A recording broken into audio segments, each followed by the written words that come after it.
Okay, so this morning I'm going to focus especially on the question of who is the beast. And I know this is a worn subject, but I'm going back to it again because I think we are living in the age that this prophecy in particular is about to break out upon the world. I think we all expect that. But to have a better understanding of what is happening, that's what we are reaching for. Why am I looking at the question of who is the beast? Because the great crisis that is just before us is going to hang on the question of something called the mark of the beast. And I'm sure everybody knows exactly what the mark of the beast is. But I'm going to suggest to you that if you don't know who the beast is, then you can't really have a good understanding of what the mark of the beast is. So I want us to be sure that we have a good understanding of who the beast is. And like I said, I'm just wanting to go to the Bible and try to follow what it says there. We want to begin with Revelation chapter 13 and verse 1. That's the chapter where it tells us about the beast, where we first get an introduction to the beast. And I'm speaking especially of the beast in Revelation. I believe Revelation shows us two beasts. There's one that appears in chapter 13. I think he appears again in chapter 17. And I think he's also mentioned in chapter 11.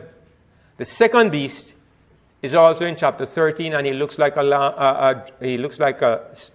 lamb, speaks like a dragon.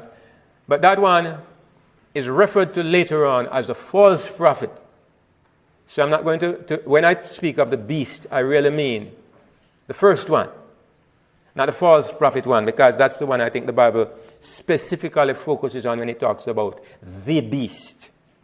Now it says, "And I stood upon the sand of the sea, and I saw a beast rise up out of the sea, having 7 heads and 10 horns, and upon his horns 10 crowns, and upon his heads the name of blasphemy."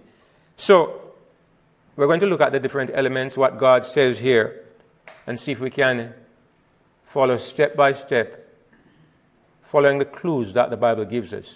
First of all, what does a beast symbolize? We have the answer in the book of Daniel in 2 verses. It says in verse 17, and these are things we know. I'm just going through this to kind of refresh our minds. "These great beasts, which are 4 kings which shall arise out of the earth." God told Daniel that a beast represents a king. But in verse 23, he goes a little further, clarifies it a little more, and he says, "Thus he said, the fourth beast shall be the 4th kingdom upon earth, which shall be diverse from all kingdoms, and shall devour the whole earth, and shall tread it down and break it in pieces." So we are told that a beast represents a kingdom. I'm going to say a bit more about that in just a moment. But generally, when God says a king in the prophecies, he's actually speaking of a kingdom most of the time. A beast is never used to represent an individual person. There are many people who believe that the beast is going to be an individual who arises and brings about the great tribulation and so on, an individual man, a person. But on the basis of what the Bible says, a beast represents a kingdom. And a little bit more than a kingdom, which I will point out in just a moment. But when God says a king, he means a kingdom. What does the sea symbolize? Well, we are familiar with the verse in Revelation chapter 17 and verse 15 where it says, "And he saith unto me, The waters which thou sawest where the horse sitteth are peoples and multitudes and nations and tongues." Now the beast rises up out of the sea. And the other beast later on rises up out of the earth. So there's a contrast made between earth and sea. Sea represents, or waters represent, multitudes, peoples, nations. But I'm going to suggest something else. And you'll be able to follow me as we go through and see whether it makes sense. I'm going to suggest that the sea also represents, it symbolizes the old world or the biblical world. It's not just multitudes of people. It's multitudes of people in a certain location. That's an important point, and I want you to think about it. Because Every time it mentions beasts rising up out of the sea, just think about the prophecy and see what part of the world it is talking about. It's always referring to the old world. You never see a beast rising up out of the sea in the new world. So I think the idea of the sea, it represents more than simply multitudes of people. It's also pointing to a certain geographical location, a certain part of the world. You can take that or leave it, but it's something I believe is worth thinking about. And I think it has relevance as we continue in studying the prophecy. Now, I want to make a point about beast kingdom versus horn kingdom. If you look at Daniel 7, or if you remember what it says in Daniel 7, it says a beast rose up out of the sea, the fourth beast, and he had 10 horns on his head. You remember one of the horns came up, one horn came up that plucked up 3 other horns. And what do the horns represent really? Kingdoms. And the beast represents a kingdom. So we say beasts and horns represent the same thing, but there has to be a difference. And if you examine it carefully, you'll discover that a beast is not simply a kingdom. A beast is really an empire. A beast is an empire. It's a kingdom that contains other kingdoms within it. So I'd like you to make a note of that. A beast always represents an empire. The prophecies of Daniel make this clear. I think you can look back at history and you can see Babylon, Medo, Persia, Greece, Rome. They were more than simply single kingdoms. They dominated and took over other kingdoms and incorporated them into that kingdom. So they were empires, really. So a beast is a bigger kingdom than a horn kingdom. So a beast is an empire, while a horn is simply an individual nation kingdom when it represents a kingdom. Sometimes it used to represent an individual person as well. But basically, it's a single individual, an individual nation kingdom, while a beast is an empire. I think it's important to remember that. Now, in the book of Daniel, in Daniel 7, I'm just laying some general background ideas. We see a picture of Satan's political empires. Now, notice the word political, because one of the things we have done is we have, perhaps, I think, incorrectly labeled the beast as being religio-political. I think if you look at the beast, the primary meaning when God shows us a beast is he's speaking about a political empire. And the beast represents, the great political empires, the great empires of the world have always been Satan's tool, always.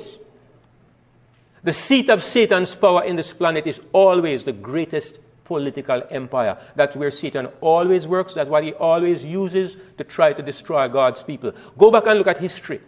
And you'll find that every time God's people were on the verge of being exterminated, there was always some massive political power behind it.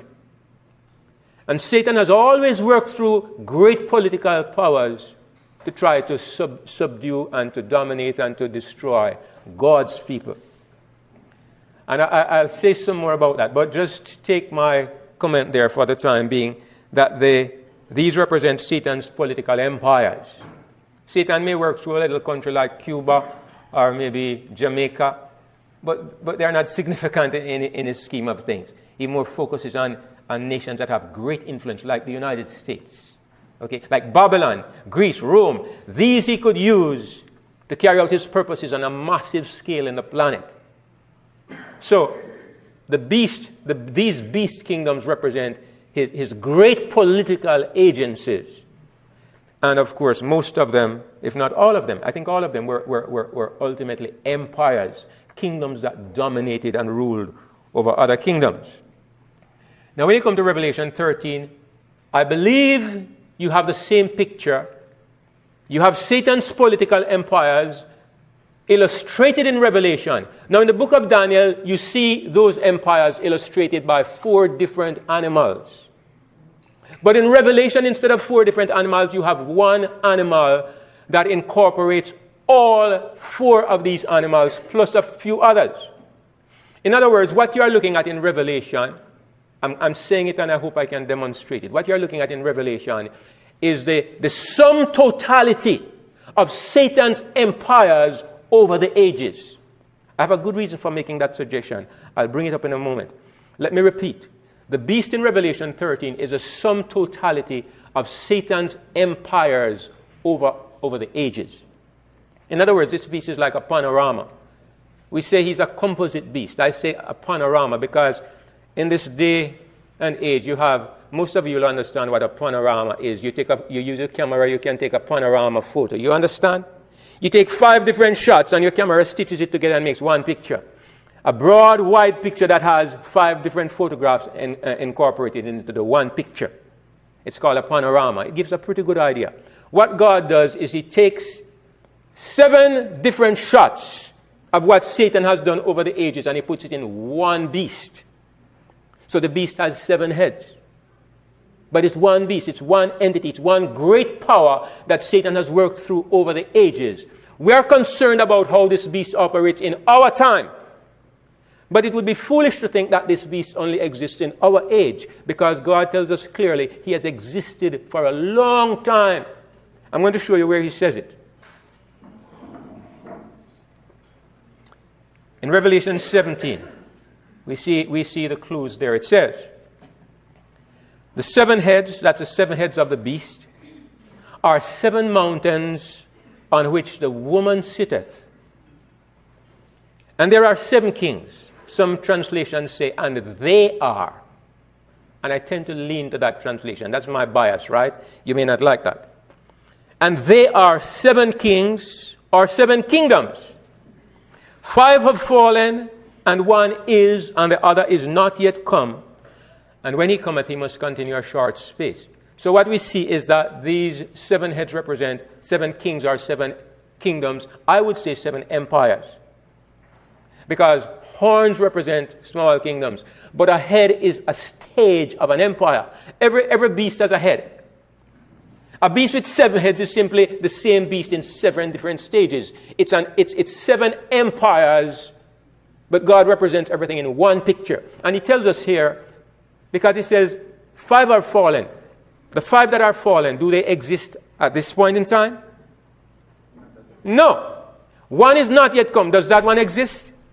No. So how many exist now? At any given point in time, the beast has only 1 head. So at any given point in time, the beast is effectively that head. But it's one great empire, one great satanic empire with 7 different manifestations. So God shows us the true picture. He takes us behind the scenes and shows us 7 different heads. And he makes us know it's a panorama because he says 5 are gone. 1 is, and 1 is still to come. So we should understand the beast is not simply one entity in this particular time. If we can understand the broader picture of the beast, we can begin to better identify who the beast is and come to grips with some of the things that the Bible says about the beast. Now, so we have 1 head is gone, 2 are gone, 3 are gone, 4 are gone, 5, and the present one, that big head in the middle, is supposed to represent the one that is. I'm not sure that this is exactly how John saw it, but this is my perception of it. And then 1 is not yet come. And that one that is not yet come is to remain for a short space. Now I just want to link what Daniel saw with what John saw so you can get the picture more clearly. Daniel saw 4 animals. John sees 1 with 7 heads. If we say the heads represent empires, then obviously there's a discrepancy between Daniel 7 and Revelation 13, because Revelation 13 shows you 7 kingdoms and Daniel shows you 4. But we know there's a connection because when you look, you see that the head of the beast is like the mouth of a lion. The mouth of a lion, and the first one in Daniel 7 was a lion. And then it has the feet of a bear, and the one in Daniel 7, second animal was a bear. And the third one was what? A leopard, and this beast has the body of a leopard. God is linking the 2 visions together, and he's saying, what you saw in Daniel 7 is represented here on this beast. But there's more to this beast than you saw in Daniel 7. In Daniel 7, you only saw 4 animals, and you say, why? Why does this beast have 7 heads and there were only 4 in Daniel 7? And some people say you have to start where Daniel started, with Babylon. But you ask the question, why did God start with Babylon in Daniel 7? When you go to Daniel chapter 8, where does he start? Medo Persia. You see a ram and a he-goat. There's no lion there. Why doesn't he start with Babylon in Daniel chapter 8? Because Babylon has already passed from the scene. In the book of Daniel, God is taking you forward from where Daniel exists. From Daniel's point in time, he goes forward. He's not going backwards. But if in the book of Revelation, he's showing you the sum totality of Satan's work right through the ages, then he has to go back past Babylon. Have you understood what I say? Right, you don't have to agree. I just want to know you're understanding my reasoning. Because I think the beast in Revelation 13 here, I think it goes back past Babylon. And I think it goes way back to the first kingdom, the first nation that Satan ever used to try to destroy God's people. Before we come there, you notice that in Daniel 7, on the head of the fourth beast, the little horn came up and began to wear out the saints and persecute the saints. So you look at Revelation 13 and you say, where's that little horn? Well, actually, that little horn is not represented in Revelation 13. And I'll tell you why I say so, because everybody is convinced that this beast in Revelation 13 is the same as that little horn. It's the same papacy. But let's look at something else that I think will illustrate what I'm saying. In Revelation 17, you have what I believe to be the same beast represented. I'm pretty sure it's the same beast because there are not two beasts in Revelation with 7 heads and 10 horns. There are not two end-time empires with 7 heads and 10 horns fighting against God's people. It's the same empire, the same kingdom that you see in Revelation 17 is the same one in Revelation 13. And in Revelation 17, God makes us understand that the papacy, the Roman Catholic institution, is represented by a woman riding the beast, not the beast. The papacy is a woman that rides the beast. It is not the beast. That is very clear from Revelation 17. The only way you can, I was discussing this with somebody in Jamaica. And he's so determined that the beast in 13 is a papacy. I said, well, who is the woman riding the beast in chapter 17? He says the woman in 17 is the same thing as the beast in chapter 13. But the beast in 17 is a completely different entity. I was blown away. I said, so you're telling me that there is a beast with 7 heads and 10 horns riding a beast with 7 heads and 10 horns in Revelation 17? And he said, yes. Okay. Well, I can't sympathize with the reasoning, but I can understand it. If you are determined that Revelation 13 has to be the papacy, you can't get away from that conclusion. This woman represents the papacy, the Catholic Church, a major. You can't have the papacy without the Catholic Church. You can't. So if this woman is a Catholic Church, which I think most of us, I don't think there's anybody who would question that. If this is so, then who is the beast? Because later on, you find out there's a separation between the beast and the woman, very clear. She's riding the beast, but she's not a part of the beast. She's controlling the beast. She's influencing the beast. She's dominating the beast up to a certain point in time, but she is not the beast. So, the little horn in Daniel 7 is represented by the woman that rides the beast. So she is there in Revelation 17, but she's not there in Revelation 13. Now, the question I would like to ask is, who is the 7th head? That's a question that, look, I would say for 30 years I've been trying to find an answer. Because everybody studies Revelation 17 and you hear 1,000 different ideas. And they all have their validity, but I'm trying to find an answer too, and I'm thinking, who is the 7th head? Because the Bible says when it comes, it must remain a short space. Some people say it's the United States and other things, but I have reasons why some of these things I can't agree with, and I'm going to point out 1 or 2 of these things. Now, I believe that you have to go back to the first nation that Satan ever used to try to destroy God's people. Because if you're looking at the sum totality of Satan's work in this world against God's people, you have to go back to the very beginning. And what was that first nation? Egypt. You can't get away from Egypt, right? If Pharaoh had his way, the nation of Israel would have been totally wiped out. When Pharaoh made the decree that the firstborn should be put to death, it was essentially a death sentence for Israel. The Israelite nation would have died in its infancy. God delivered the Israelites, but Egypt was at that time an empire. It dominated and ruled other nations. Egypt was one of the early empires that dominated over there in the old world, in the biblical world. And you can tell that just by reading the Bible. Egypt comes up so many times as a massive power in that part of the world.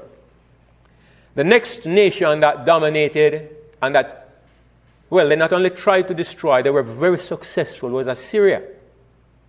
Many of us may not know that Israel was divided into two parts. In the days of the son of Solomon, Rehoboam, he was a foolish young man. Listen to young people instead of older people.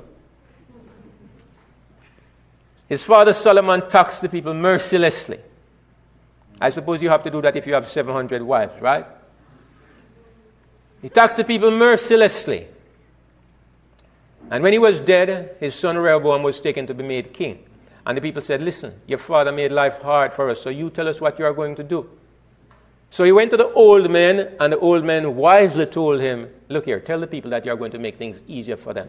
He went to the young men, and they said, listen, what you need to do is show these people that you have a firm hand. Let them see that you are not somebody to be played with. Tell them, your father chastised them with whips, and you will beat them with scorpions. Tell them that your little finger will be thicker than the leg of your father. So he went and told them. And of course the people rebelled, and they said, what have we to do with the house of David? And 10 of the tribes broke away and formed a different kingdom, which came to be referred to as Samaria or Israel.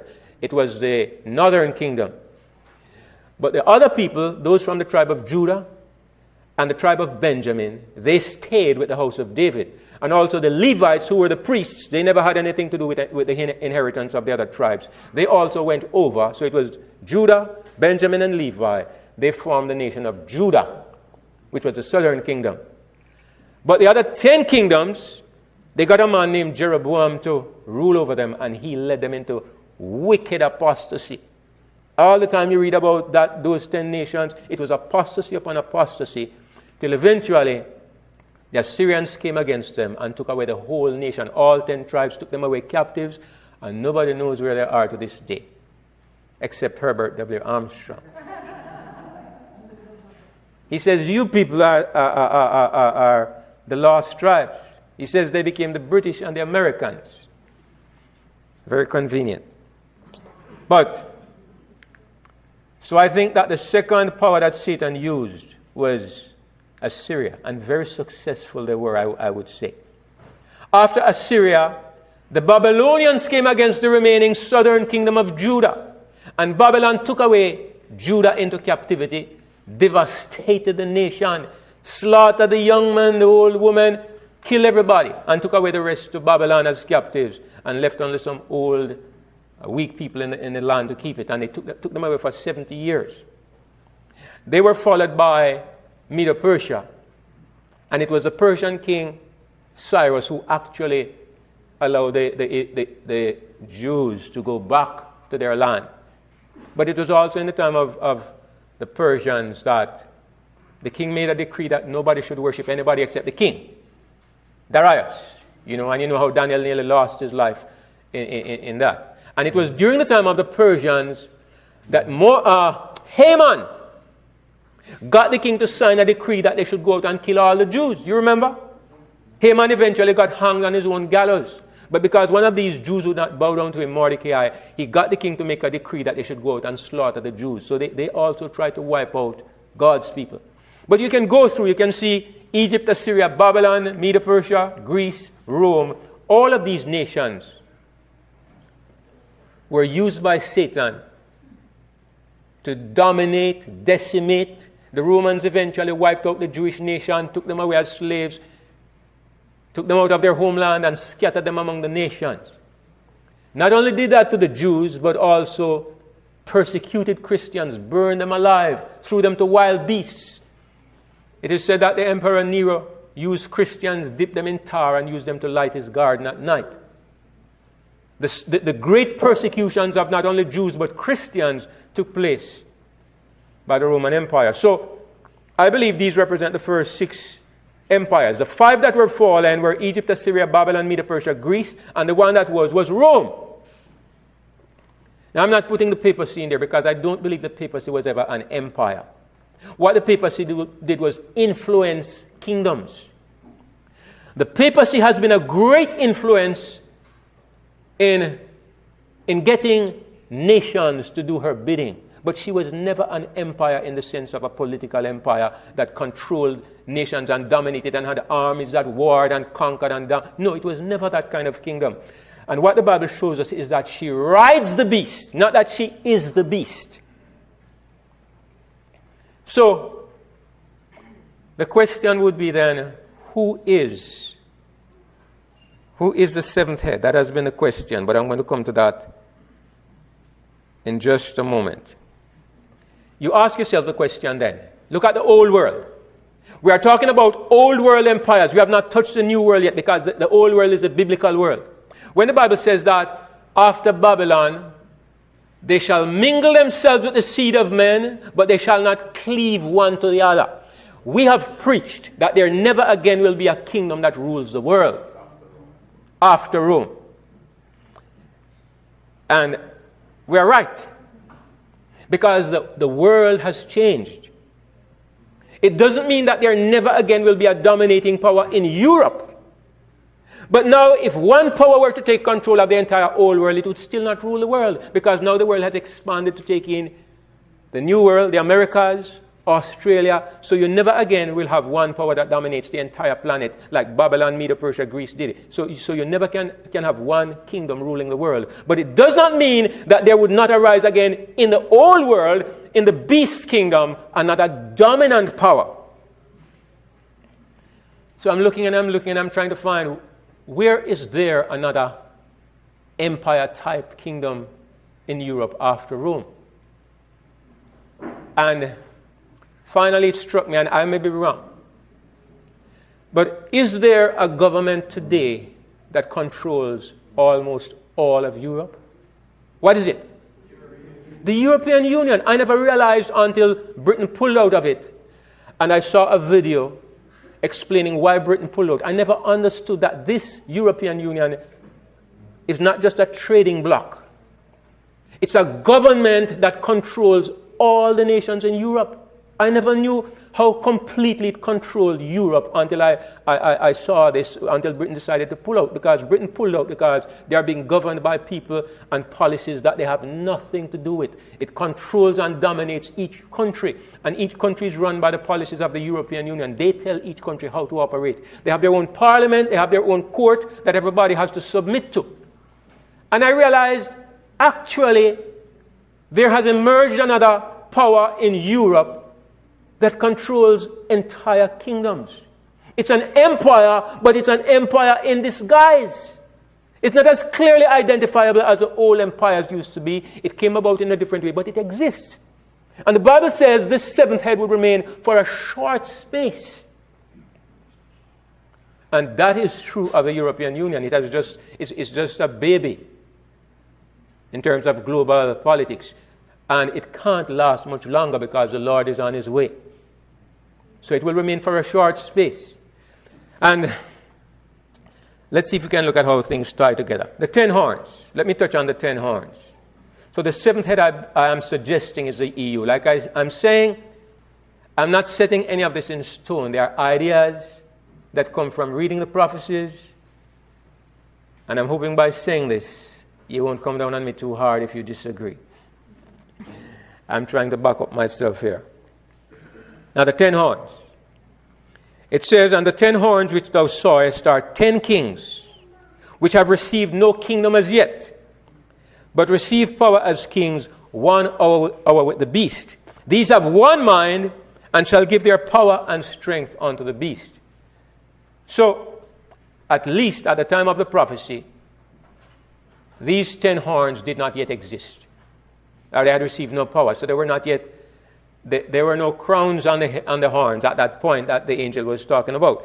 So, sometimes you see pictures of the beast, and in almost every picture, you find that each head has a couple of horns on it. It's incorrect. These horns belong on none of the heads of the beast. because the horns don't arise until all the heads are gone. It's after the seventh head. Then the beast himself becomes the eighth king. Now there arises a kingdom. The beast emerges without any one power controlling the beast. So the European beast, whatever he's going to be in that final incarnation, he has no head. In the final incarnation of the old world beast, there is no head, because the seven heads pass and the beast emerges as an eighth king, but he's a king without a head, because the seven heads are gone. And 10 horns will emerge at that point, who will give their power and their strength to that beast as the eighth king. Now that's fascinating, because you're thinking, what kind of power is going to arise in Europe that has no single controlling power, but at the same time it's going to work in such a cooperative way? 10 nations, whether it's a figurative or a literal thing, I don't know, but 10 nations in the old world will give their power and their strength to that beast entity. So they have received no kingdom as yet, so they are not yet kings. Okay, they have not yet emerged, but later on they do emerge, and the horns will be crowned. So when you look at the beast in chapter 13, the 10 horns have crowns, because you're looking at the entire history of the beast.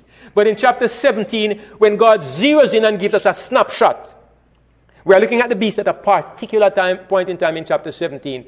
There are no horns yet. Okay, so you look at the reason why there are crowns, some places there are no crowns. I'm just trying to explain that. Now, here is another important point. Why does the beast mirror Satan? By this I mean, look at Satan and look at the beast. Look at the similarities. The dragon is Satan, right?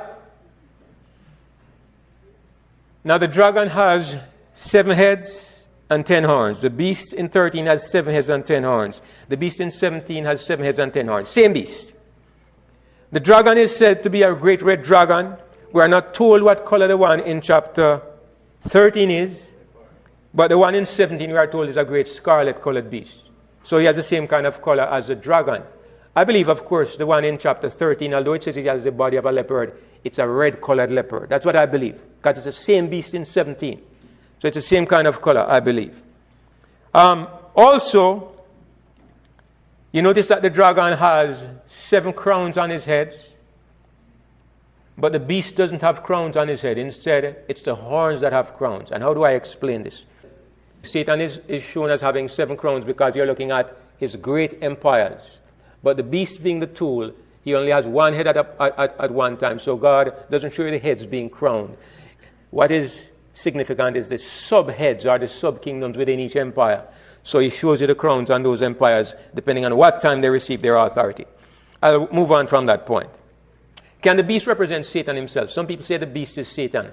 I think that's really unreasonable, because God does not confuse himself nor confuse us. If he says that a beast is a kingdom and the dragon is Satan, he's not going to shift suddenly and make the beast into Satan. The beast is his tool, is Satan's tool. It's not Satan. God uses clear symbols and explains clearly what the symbols mean.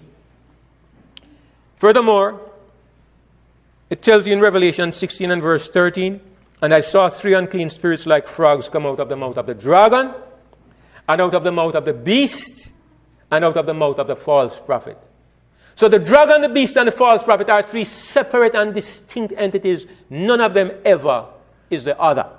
The false prophet is never the beast or a part of the beast. The dragon is never the beast or a part of the beast, and vice versa. There are 3 distinct and separate entities. The dragon is Satan. The beast is the old world empire.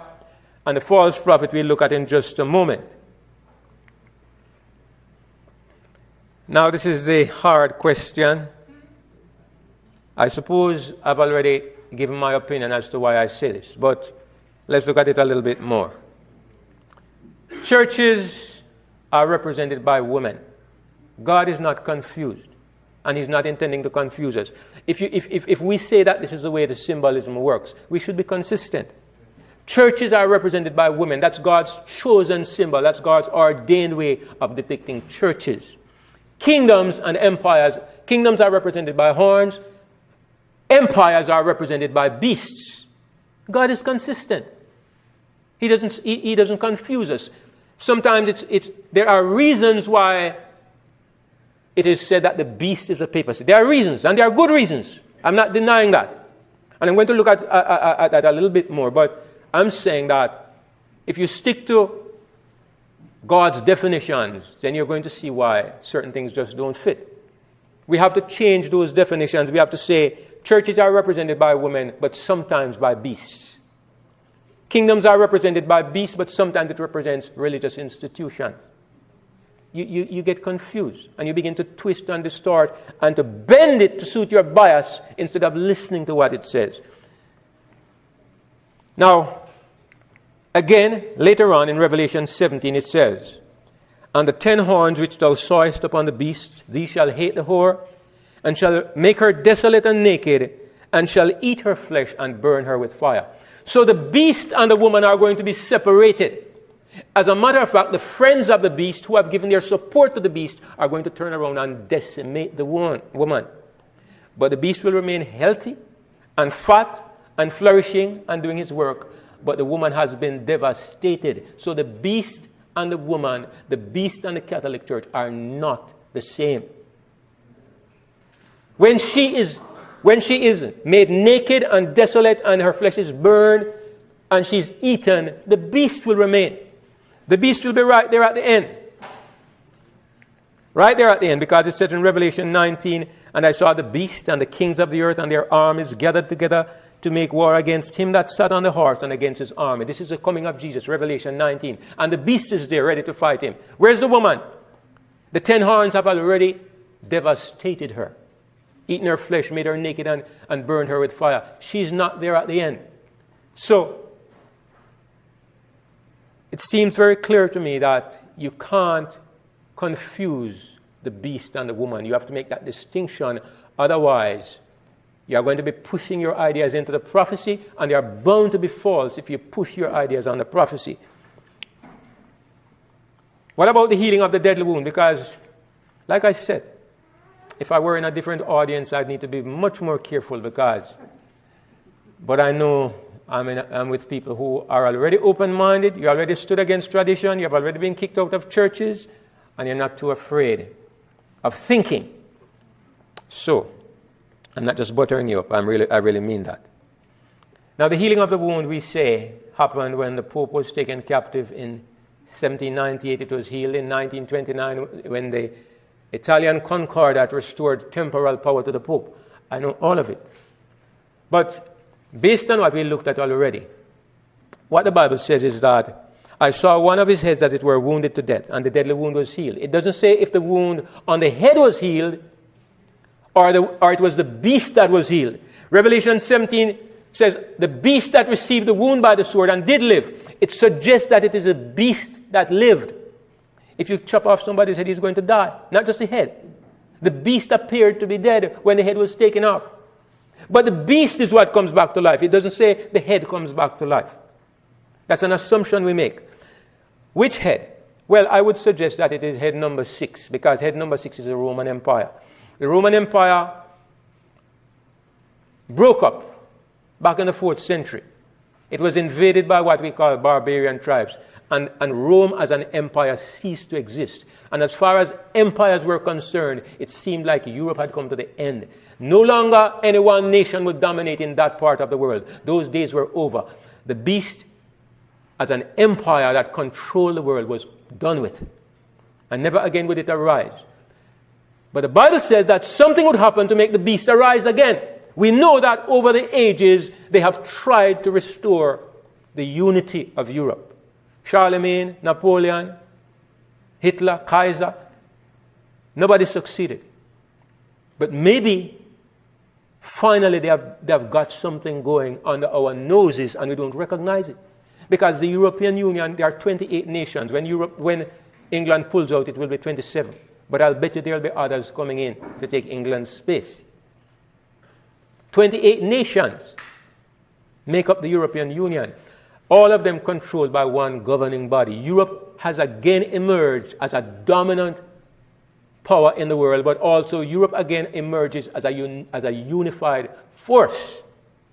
So it seems to me that the wound of the beast We're not talking about any particular nation. We're talking about the European Empire. We're talking about the old world empire. That essentially is what the beast is, with different heads at different times. That empire has emerged again as a unified empire with a controlling head, and it is to last for a short space. Maybe England pulling out, maybe the beginning of the demise of it. I don't know. The next thing is the name of blasphemy. And of course, you know that the Pope is a blasphemer because he has been titled Lord God the Pope. He says he has the power to forgive sins, etc., etc. And we can prove what blasphemy is because when Jesus claimed to be able to forgive sins, they said blasphemy. And so we use these kinds of reasonings, and it's good reasoning. But one of the things I think we should note about the book of Revelation is that Revelation is predominantly written in the language and the thinking of the Old Testament. Predominantly. Okay? You can't miss it if you look at Revelation carefully. The sanctuary is there, the altar is there, Babylon is there, Egypt is there, the river Euphrates is there, the plagues are there, everything, the symbolism and the language is borrowed from the Old Testament. If you want to understand the symbols in Revelation, it's wise to start by looking at what it points to. Sodom, all of this. Look at what it points to in the Old Testament and what happened there. That's where you find the clues. And if you go to the Old Testament, you'll find that the understanding of blasphemy is a little different. I'll just give you one example here of what they considered blasphemy back then. In 2 Kings 18, verses 28 to 30, it says that the armies of Assyria came against Judah. Then Rabshakeh stood and cried with a loud voice in the Jews' language and spake, saying, Hear the word of the great king, the king of Assyria. Thus saith the king, Let not Hezekiah deceive you, for he shall not be able to deliver you out of his hand.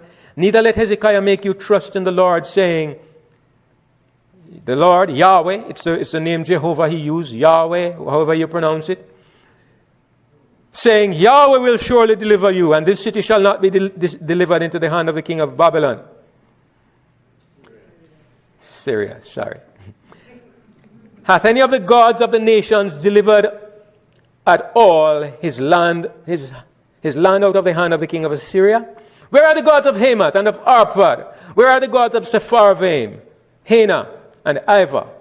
Have they delivered Samaria out of mine hand? Who are they among all the gods of the countries that have delivered their country out of mine hand, that Jehovah should deliver Jerusalem out of my hand? And Hezekiah goes to pray, and look at what he says. He says, And they said unto him, Thus said Hezekiah, Today is a day of trouble and of rebuke. In fact, he sent to Isaiah the prophet. And blasphemy, for the children are come to birth, and there's no strength to bring forth.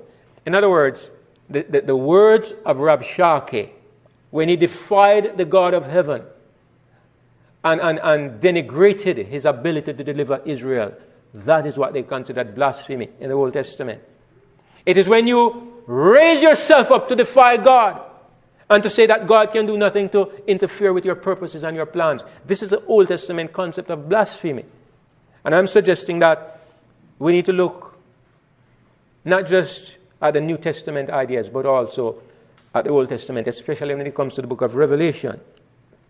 So I think that what we are being told is that there is a power. This power with the name of blasphemy is a power that defies the authority of God.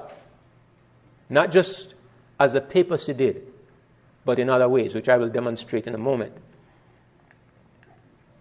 Notice also an interesting thing that I never saw before. Somebody pointed it out to me. Do you know that the name of blasphemy is not on the woman? Did you ever realize that? It's not on the woman, it's on the beast. When the person pointed it, I said, no, it's on the woman. Then I went to look. No, Revelation does not say. It says the woman has a cup of her fornication, and she's a murderess. She has the blood of the saints. But there's nowhere where it identifies blasphemy with the woman. The blasphemous name is on the beast. So that's interesting. Europe. There's so much, but I'm just going to touch on this briefly. Europe, the European Union, has chosen as a symbol the Tower of Babel. I'm sure you have seen it, right? If you look at the logo, what it says at the bottom, Europe, many tongues, one voice.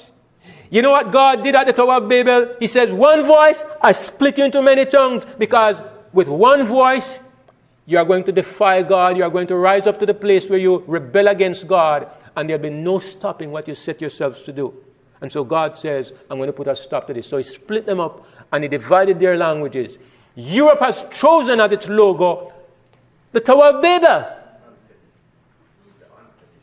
The unfinished Tower of Babel. Yes, the unfinished tower, which is pretty amazing. This is a statement that says to God, to hell with you.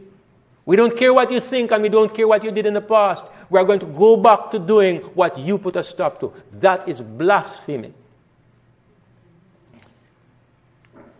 This is the European Parliament building. What does it look like? It's a Tower of Babel. This is in Brussels, Belgium. This is the Parliament building where the European Parliament meets. It's where the engine room of Europe is located. It's built like the Tower of Babel. This is not by accident. These people deliberately chose this symbol, which they know is a symbol of defiance against God. How do people do that? It's kind of amazing. It happens because that continent has reached a place where the knowledge of God means nothing. Europe is the most atheistic continent on the planet.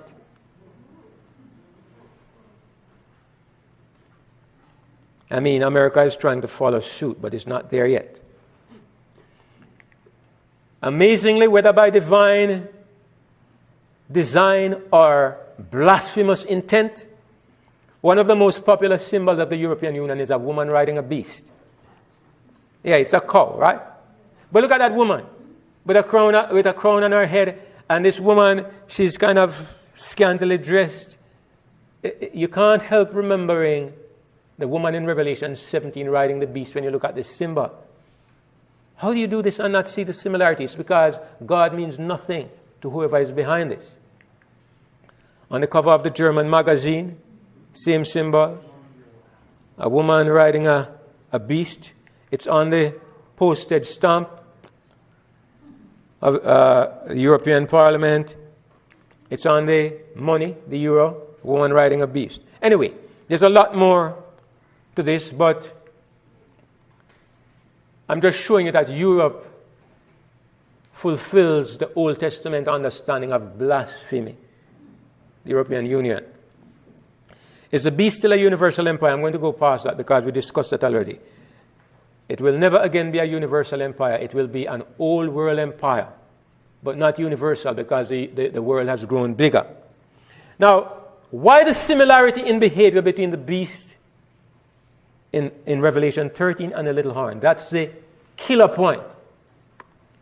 In Revelation 13, the beast continues for a time for 42 months. In Daniel 7, the little horn continues for a times and a half. The little horn persecutes the saints, so does the beast. So the conclusion, I think this is what forces us into the conclusion that the beast and the horn are the same. And this is what makes us kind of close our eyes to the discrepancies, because we say it cannot be any other way, because the description of what they do is too similar. But I'm going to ask a question that I think has helped me to resolve it in my mind. And the question is simply this: who killed Jesus? Jews or Romans? Good, exactly what I expected. 50-50. Some say Romans, some say Jews. In actual fact, it was both, right? Yeah. The Jews used the Romans. So they are equally responsible. And if you think about this, then it becomes easier to reconcile the little horn and the beast. The little horn, the papacy. Do you know that the Roman Catholic Church itself actually killed relatively few Christians? Itself. Do you know what it did was use the nations of Europe to persecute the Christians? When you talk about 60 million Christians, you think the Pope and the priest took swords and went out and killed people? Not most of the time. Sometimes they did. But most of the time they got the armies of Spain and France and different countries to go out there and slaughter people under the influence of the church. The church could say, I never shed innocent blood.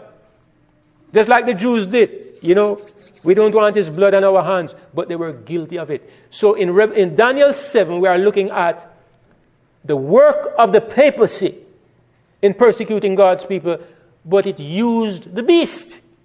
It was the beast that did the actual dirty work, but the little horn is equally responsible. And I think if we recognize this, we can understand why it is that there's this graphic similarity between the work of the beast and the work of the little horn.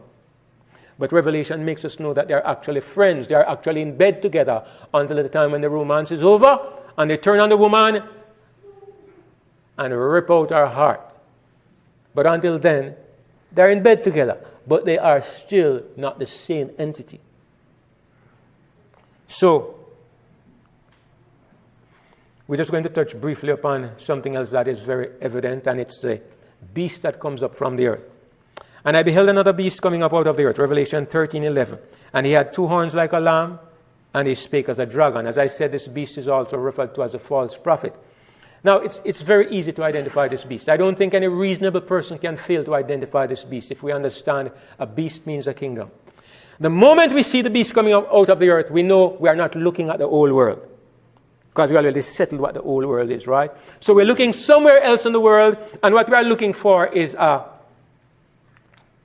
kingdom that follows that fulfills the following specifications. It arises in the new world, not the old world, because it comes from the earth, not the sea.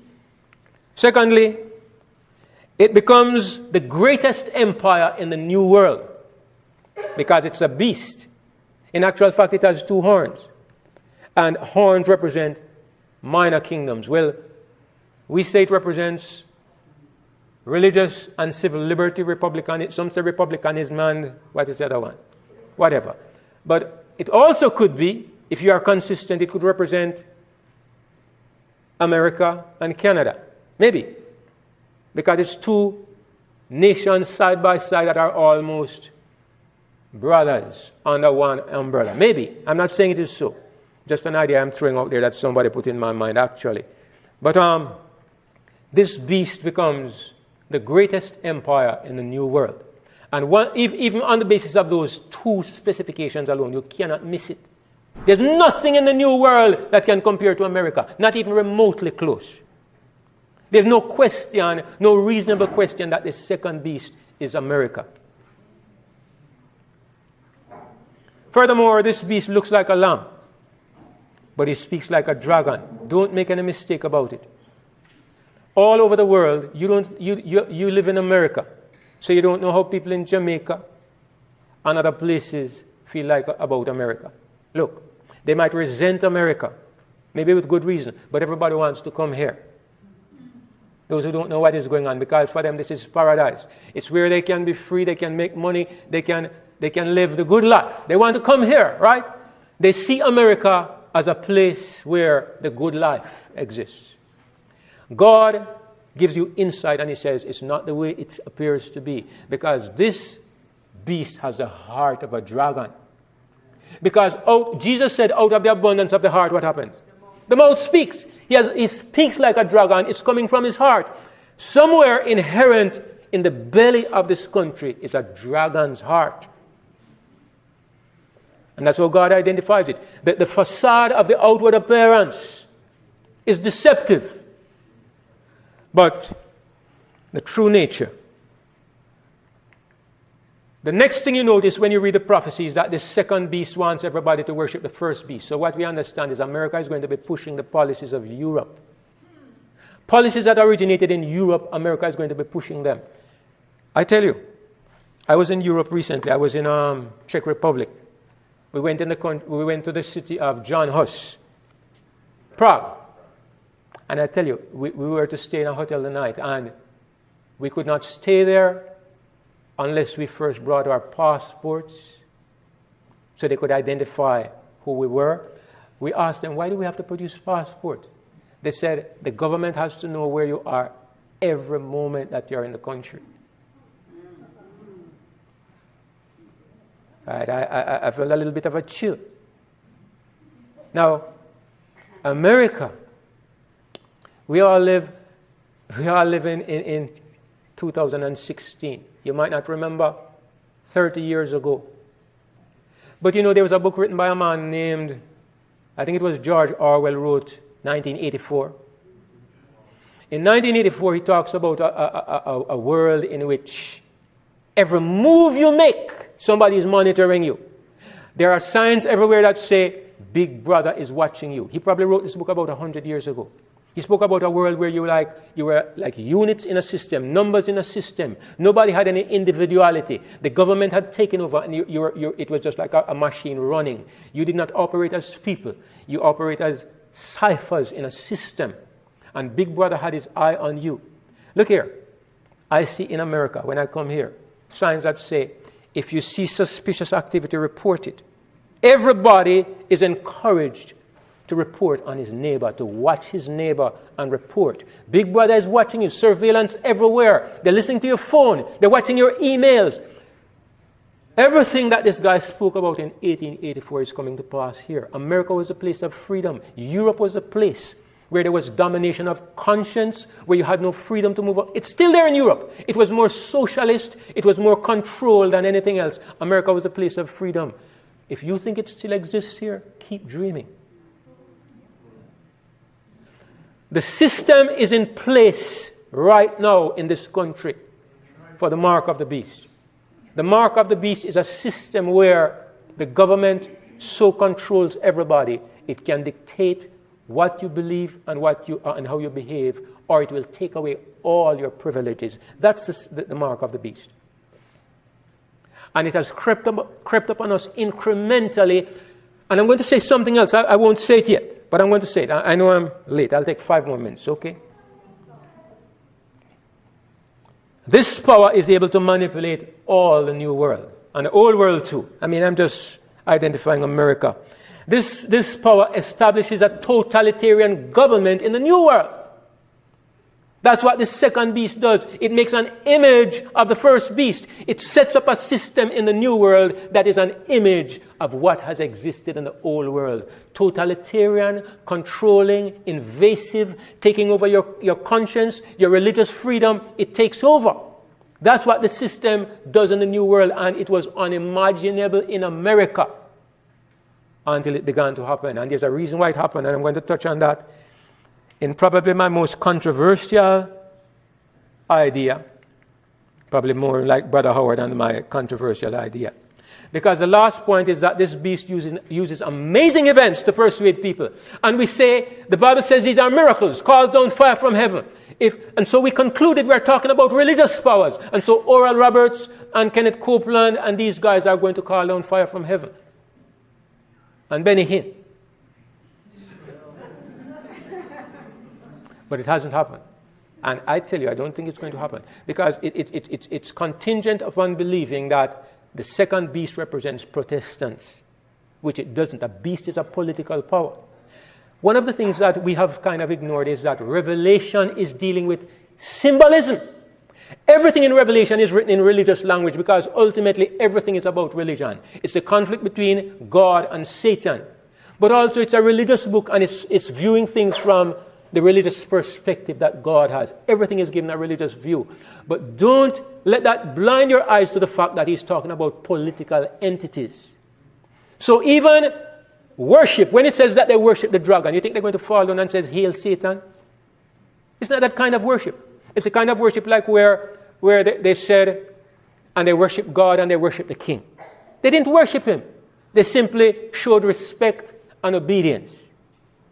In the similar way, when it says they perform miracles, does it mean miracles are as we understand them, or should we look for a different meaning? Like I say, it's my most controversial point. You don't have to accept it, but I'm going to throw it out there anyway. What is the purpose of the miracles? It persuades the people in America to set up a system similar to what is in Europe, right? What has America used to persuade you Americans to cooperate and go along with it? Huh? Thank you. Some people are on my wavelength. What has happened is that there have been terrorist attacks, there have been significant disasters. Everyone that has happened has made the government take a little bit of tighter control over the people. Now, I am not a conspiracy theorist, or I wasn't. It's not my nature. Okay? But I'm going to tell you, I've watched some videos about 9/11 that have scared me. Okay? I don't know if you have watched. It's just past logical reasoning to think that those towers came down by two planes crashing into them. I don't like to talk about these things because they are too controversial, but sometimes the evidence is too overwhelming to shut your mouth. The first time I was watching one of them, I couldn't think. I'm saying, no. Nobody could do this to their own people. It can't happen. Nobody could be this wicked. But then the question is, if people do this, what can be the motive? Why would they do something like this? But if you notice everything that has happened, I don't know how many of them were genuine terrorist attacks and how many were set up or what are. But I'm telling you, everyone that has happened, the cords have been drawn tighter.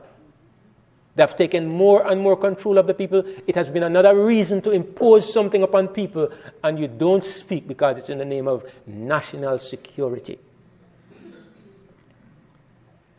God knew what he was saying when he talked about the mark of the beast. I believe that there are things that have happened that would fulfill this idea of fire coming down from heaven. Not literally, but events of such a stupendous nature. They grab the attention of the entire planet.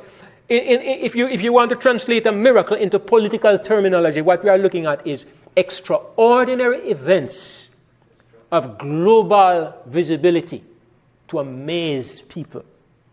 Okay? That's the idea. You don't have to take it. But I think it's worth thinking about. America was the first nation that ever exploded an atomic bomb. Two of them, in fact. Hiroshima and Nagasaki. Maybe that was the beginning of it. Maybe that was the beginning of where America began to say, listen to us. Maybe. I don't know. But I know that 9/11 was one of the most significant events in the history of the place we are today. 9/11. It was a turning point in the world. I know because I travel back and forth and I know how things changed after 9/11. So, I'm not going to say these are the miracles. I'm going to suggest that it is something that I think is worth considering, okay? Because we are in the age where things are happening.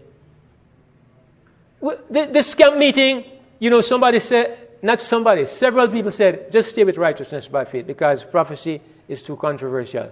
And I was very much thinking, why don't I do that? But then I thought, but God has put prophecy there for a reason. It's supposed to help us to have an idea of where we are in time. He put it there for a reason. So it's a part of what God wants us to know at this time as well, isn't it? So I'm going to just close off here. He deceives the world and those that dwell in it by means of the miracles which he had power to do in the sight of the beast. He tells them to build an image of the beast. Now, I'm not going to touch on the mark of the beast, but what I want to say to you is that if our understanding of who the beast is wrong, if it is, I'm not saying it is, if it is, then maybe we need to think more carefully about what the mark of the beast is. So I'm going to leave it there and want to tell you that I thank you and appreciate you because you have been patient with me. And I've seen puzzled looks, but not infuriated looks. So that's good. I'm going to ask you to bow your heads with me as we pray.